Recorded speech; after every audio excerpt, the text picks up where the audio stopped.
inspired by the amazing Bailey Sarian. I absolutely adore her, and she happens to be my favorite YouTuber of all time. I thought it would be really fun to do a true crime case while doing my makeup once a week for the month of October. If you guys really enjoyed this video, let me know in the comment section what true crime case you'd like for me to cover next. And yeah, today we're going to be starting off pretty strong. I am going to be covering one of the most evil, sinister, manipulative serial killers of all time. Today, I'm going to be talking about John Wayne Gacy, also known as the Pogo Clown. Now, I'm sure a lot of you guys are very familiar with this case, as this was a worldwide headline for a really long time. John Wayne Gacy was born in Chicago, Illinois. He was born on March 17th of 1942. He was the second of 3 children. He had 2 sisters, and he was the only son. His mother was Marion, and his father was John. He was said to be very, very close with his mother and 2 sisters. However, John had a very sad and rough childhood due to his relationship with his father, John. It was said that John's father was a huge alcoholic, and he was very, very, very physically abusive towards his wife and children. But for some reason, John ended up being his father's main target. It is not said why, but everyone assumes that because he was his only son, he had such high expectations for John. John's life was made miserable by his father. I mean, he was constantly being demeaned, degraded, and physically assaulted by his father for no other reason than he just really felt like it. When his mother would try to step in and protect John, his father would yell at him that he was a sissy and he was a mama's boy. When John was just 6 years old, him and his friend were caught fondling another little girl. And when word broke out to his father of what he had done, his father beat him straight.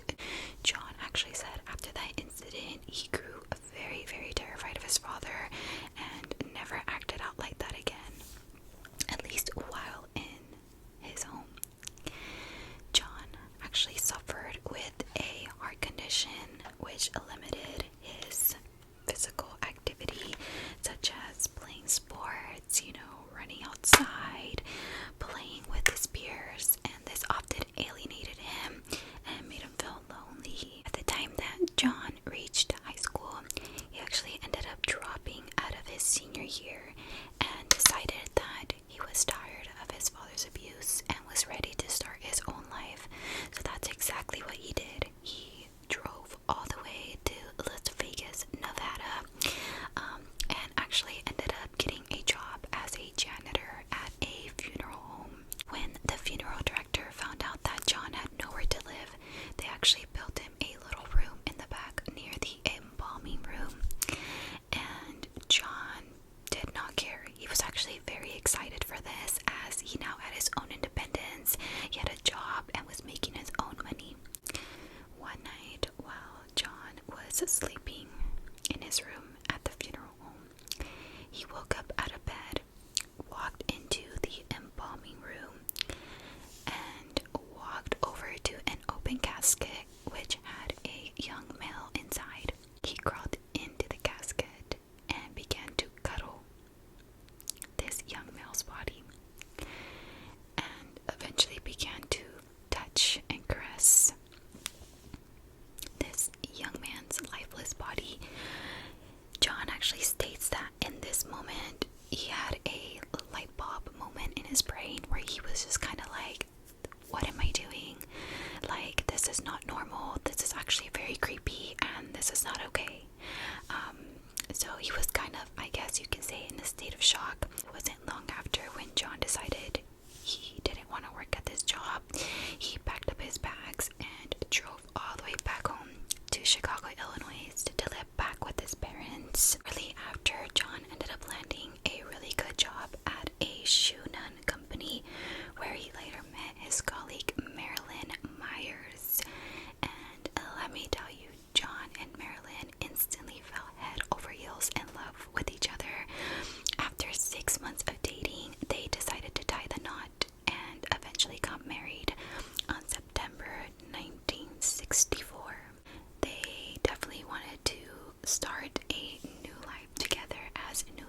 restaurants.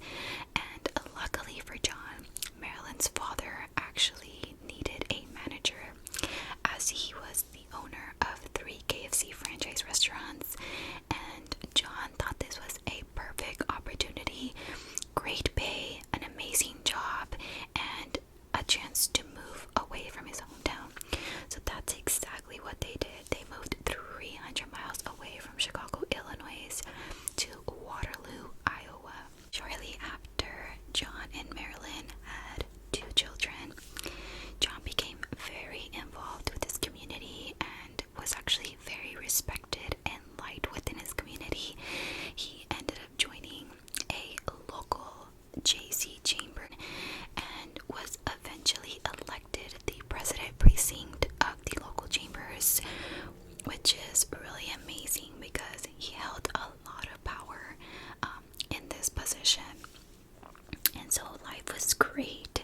You know, you would look at their family and literally be like, this is the perfect example of an amazing marriage, amazing jobs, beautiful children. Like, you know, they are just the perfect family.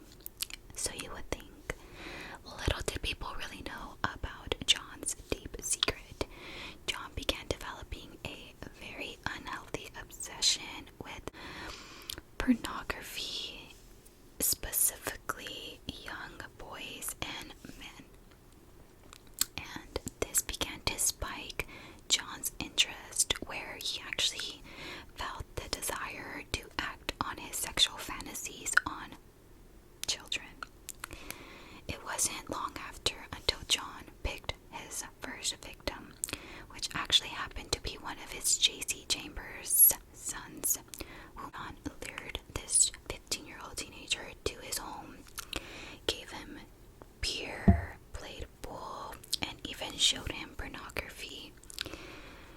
John persuaded this poor little child that he had to have sex with a man first in order to have sex with women in the future.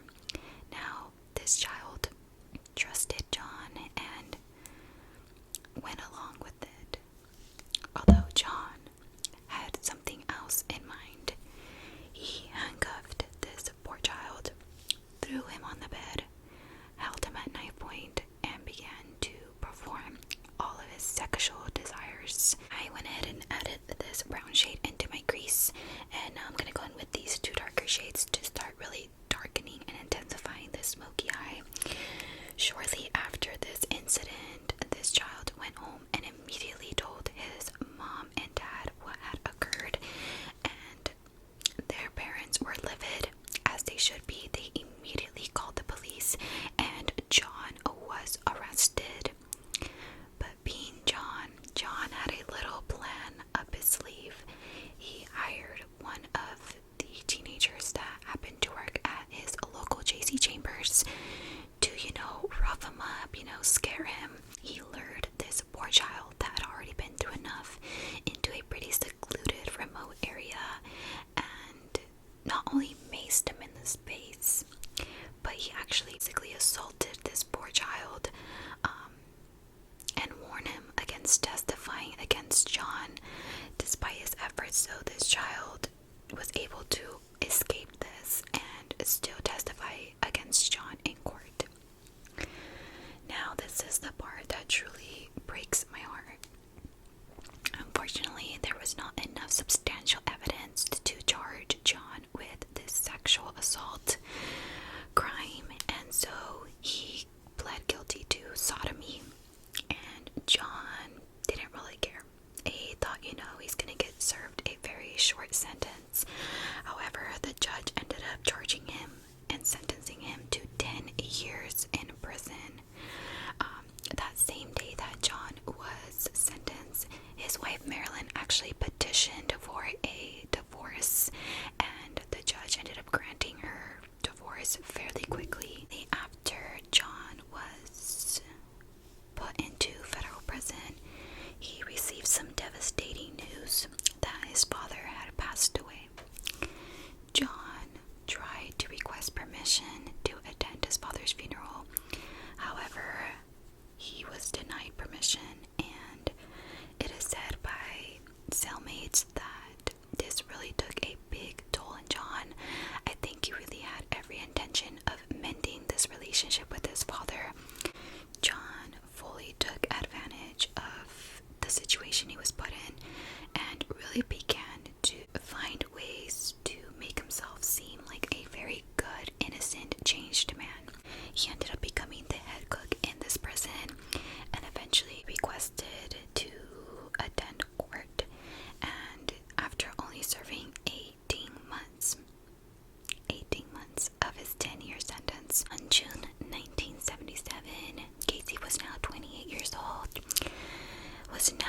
free man released from prison, and off back to Chicago, Illinois he went. And this is where things are just like crazy to me. So nobody actually had a single clue of John's criminal background. No one ever did a background check. No one ever heard any news. So John basically got a fresh start at a new life again. And that's exactly what he did. June 1972, John got married to his second wife, Carol Hoff, and they ended up moving and settling into the suburbs of Chicago, which we now know to be a very sad and just a very tragic area. Within this time frame, this is where John kind of began to really just become a very dark individual. So John actually began to lure teenage boys and either threaten them to do sexual actions on him at knife point, gunpoint, or would actually pay them money, a lot of money, to perform these acts on him. It was to a point where John actually was able to obtain a police badge and a police cop siren light, where he would find men of the age that he liked and would threaten to throw them in jail if they did not perform these acts on him. John actually was charged and arrested. However, all of their charges were dropped because none of the children ended up going to court to testify against him. There's not a reason why, but going back to how he threatened and had this child assaulted the first time around, it makes me believe that he was still using the same tactics to get these children to not testify against him in court. And just like that, John once again was able to continue with his life, with no one knowing of the things that he was starting to do. It's 2 years into John's and Carol's marriage, things began to get very rocky and their relationship just began to crumble. Carol actually stated that John was very distant from her, and he truly just seemed disgusted by her and would never be sexually intimate with her, never showed her any affection or, any love.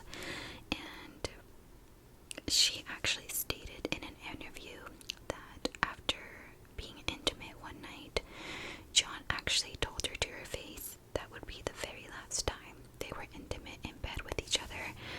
And instead of Carol taking this as a red flag, she kind of thought he was just joking and went along with it. But he was actually being very serious. On that same breath, he actually told Carol that he was bisexual. Now, again, their relationship just became even rockier and rockier as the years passed. One day, she walked into his man cave and ended up finding a lot of gay porn magazines, as well as a lot of young men's wallets, which she found very bizarre. I think she had like a gut instinct at that moment that things were just very, very odd. However, she didn't really put too much thought into it until she had enough.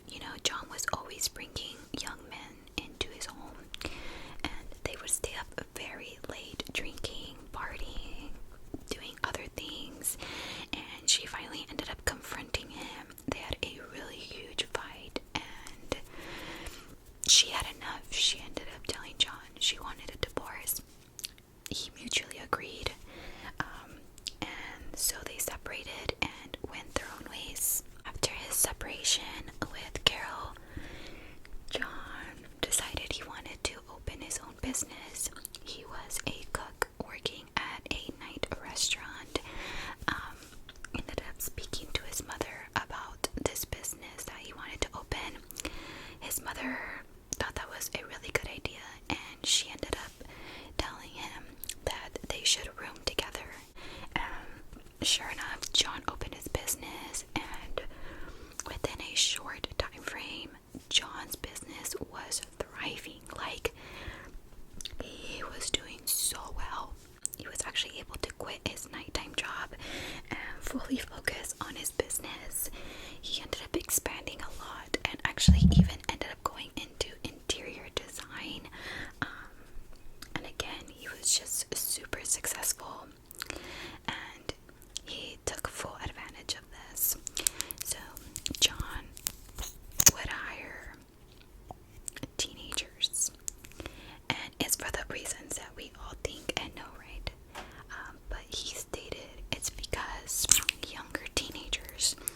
were stronger. One night, John was at a family event and told everyone he wanted to go see the ice sculptures contest that was going to be temporarily put in their city.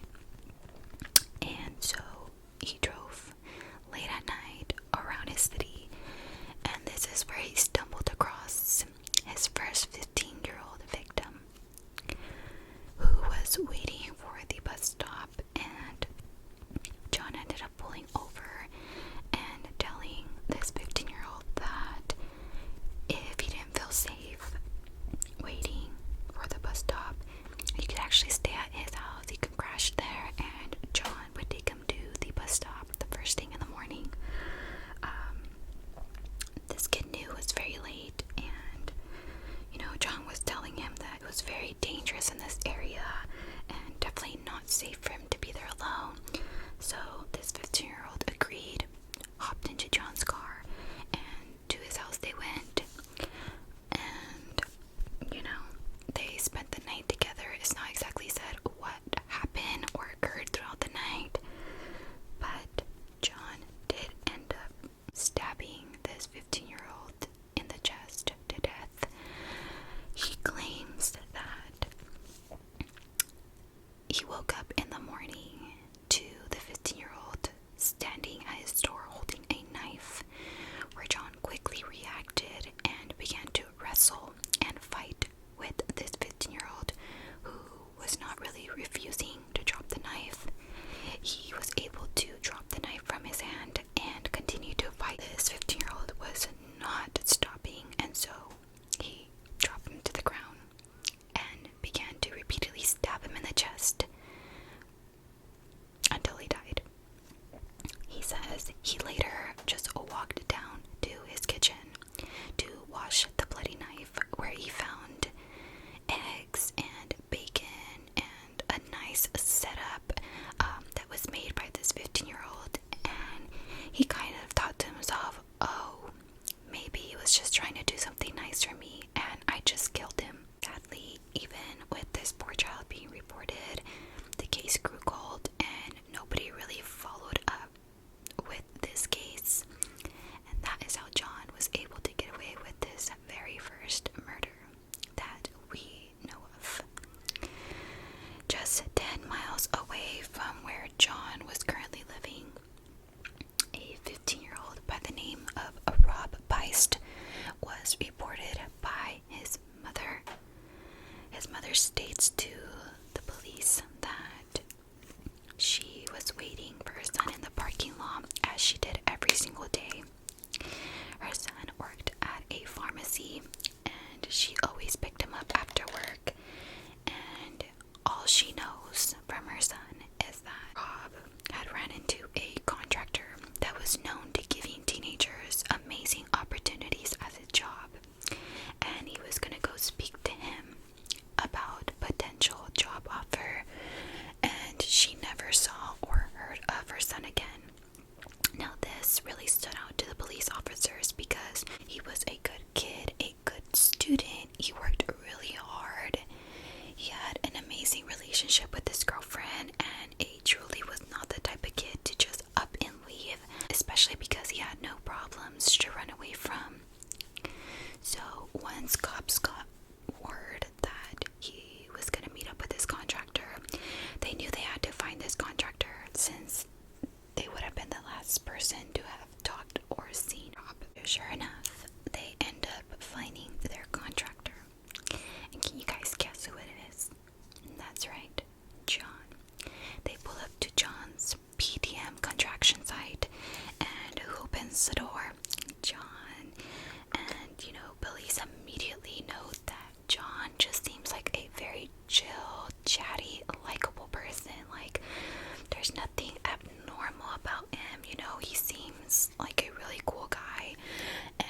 books.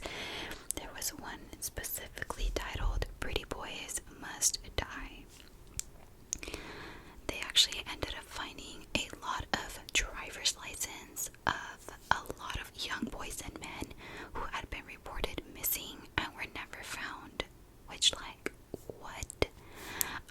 One big substantial piece of evidence that really, stood out to them was actually a high school ring that was found in his home that actually belonged to a teenager, John Schwick, that was last seen in January of that year and was never found. Along with the ring, they actually ended up finding more evidence to Gacy's previous employers that he actually had hired at his construction site that had been reported missing by their parents, and law enforcement knew that they had at least found items for 27 missing victims. They immediately were able to arrest John, and when his trial came, once again, John's charges were dropped and he was released to be a free man again. There was not enough substantial evidence or any body remains to charge him with all of these crimes. Law enforcement knew they had a criminal at their hands and they needed to build a case and get more evidence against John. John was highly respected and loved in his community. He was said to do a lot of charity work. He would dress up as, we know, Pogo the Clown, and he would show up to charity events and even volunteer at local children's hospitals and perform such cool magical tricks for all these children, and people absolutely adored him. One day at his charity event, John actually went up to detectives Mike and Dave and just randomly said to them, clowns can get away with murder. The end, that's it. Walked off. Mike and Dave were only granted 7 days to surveillance John and try to get some type of evidence, and they were down to their last day. Mike and Dave knew they had to get some evidence against John or he would be a free man forever. And so they decided that the only way to make John crack was to begin to question and press on his family members and people that were very, very close and familiar with John. Once John got word that these detectives were not questioning everyone he loved and knew, he decided that he was going to run to his attorneys. Mike and Dave were off, interviewing and questioning his loved ones when they receive a call to come into their office immediately. Now, upon arrival, Mike and Dave knew immediately that something was wrong. They were called back into a conference room, and the attorney sat Mike and Dave down and told them that John had confessed to 3 murders. It's not said why John wasn't immediately arrested. Again, I think there just wasn't enough evidence that John was able to walk away free.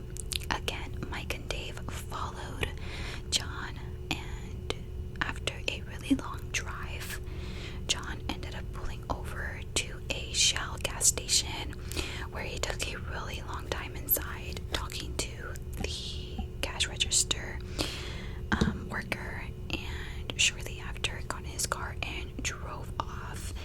Now, Mike and Dave went into the store after he drove off and talked to the worker, where the worker said that John actually threw weed at him and made him keep it. Mike and Dave knew this was the perfect opportunity to chase John down and arrest him for possession of marijuana. They pulled John over, arrested him, and that was the last time that John would ever step foot on the outside world. Once John was taken into requested a second search warrant, and once they arrived to John's home, they obviously had a team with shovels and all the equipment necessary to potentially find any body remains. And within the first shovel that hit the ground, body remains came up on the shovel. Mike and Dave arrived to where John was. He openly admitted and confessed to murdering 33 individuals who were all young boys and men from the ages as youngest as 9 to 22 years old. John actually was handed a blueprint of his home, and he marked a little X of every single victim's body, exactly where in his home he had buried them. And to their surprise, they took this back to his home, and they were very shocked to see that every little X was spot on. 27 victims were recovered from John's crawl space in his basement, and one body was recovered in the back of his home as he had no more space in his crossbody. John ended up confessing that 5 victims' bodies were actually disposed of in the Des Plaines River, and sure enough, all 5 bodies, along with Rob Beist's body, were found floating in this river. Once word got out of what had occurred, this became a worldwide headline. People were shook to the core. People could not actually comprehend that John was capable of such gruesome, sinister, and evil things. Everybody knew him as such a lovable, likable, amazing person. He was dressed up as a clown on his days off, to make sick children happy, and, was always helping his neighbors. And it was scary for them to see that someone they trusted and valued and respected so much was capable of really having a horror house. John ends up confessing to Mike and Dave that Rob had actually came up to him while he was in the pharmacy and had asked him if, he was still looking or hiring anybody at his job. John was like, yeah, I can help you with the whole application process. If you want, hop in my car and I'll take you there now. And, Rob was really excited. He really wanted, to have a different job with better opportunities. So they headed to John's construction site and just started goofing around with Rob, trying to make him feel comfortable. He started showing him all of his magical tricks, and Rob found this very amusing. He was loving every bit of it. And John's last magic trick was his handcuff trick. So John had his amazing magic trick that, he performed for everyone. Essentially what he did was handcuff his hands together. He struggled quite a bit and magically removed the handcuffs. Rob wanted to know exactly how he had done that and actually asked John if he can attempt to get out of the handcuffs. So John handcuffs Rob, and Rob struggles. He can't take the handcuffs off and tells John, so what is the actual point of this trick? And John looks at Rob with a cold stare and holds up a key and tells Rob, well, you gotta have the key. And it is said that he used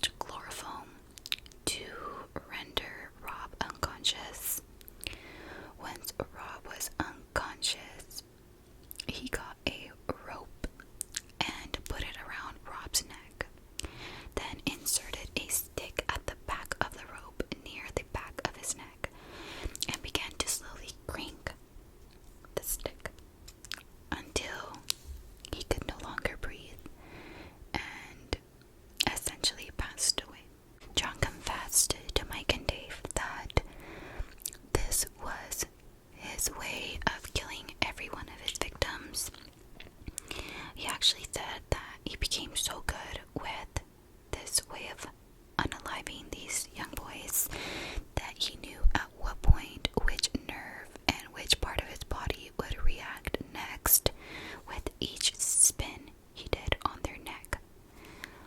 John had other ways of torturing them as well. He would sexually assault them, shove underwears down their throat, and one of his most cruel ways was to get multiple teenagers at a time. I think his most was 3 at a time. Render them unconscious with chloroform. Once they were slightly conscious, he would murder one victim in front of the other 2. Just watching him do this, and then do it to the rest of them. John actually told Mike and Dave that he mainly targeted troubled teenagers, essentially children who were runaways, had nowhere to go, and were homeless. These were his perfect targets, as if they went missing, no one was gonna look for them, and this worked perfectly for him. February 6th, year 1980, John's trial began, and John's team really tried hard to plead identity, and let me tell you, no one was buying it. Everyone at this point knew, like, there is a big difference between a mental illness and just being a straight up sociopath, and that is exactly what John was. John's deaths were premeditated, he enjoyed it, and most of all, he knew exactly what he was doing. So, his attempts of, trying to lessen his sentence was not at all going in his favor.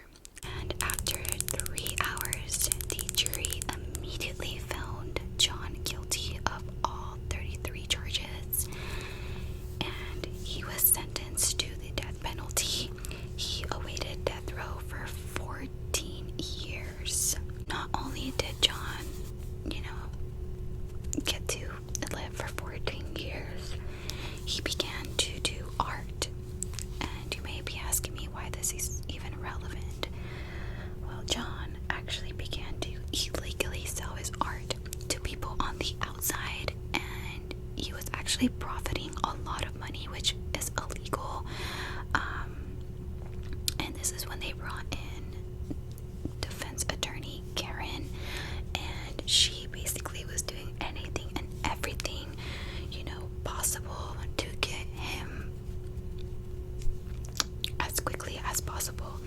And John just kept appealing and appealing and appealing and appealing, and he even went as far as to tell the court that he never murdered anybody, that his confessions were false, and he is innocent.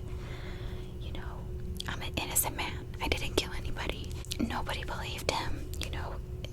He was running out of time, and he was desperate. On May 10th of 1944, John was executed by a lethal injection, and let me tell you, the people were excited. It is said that there was hundreds of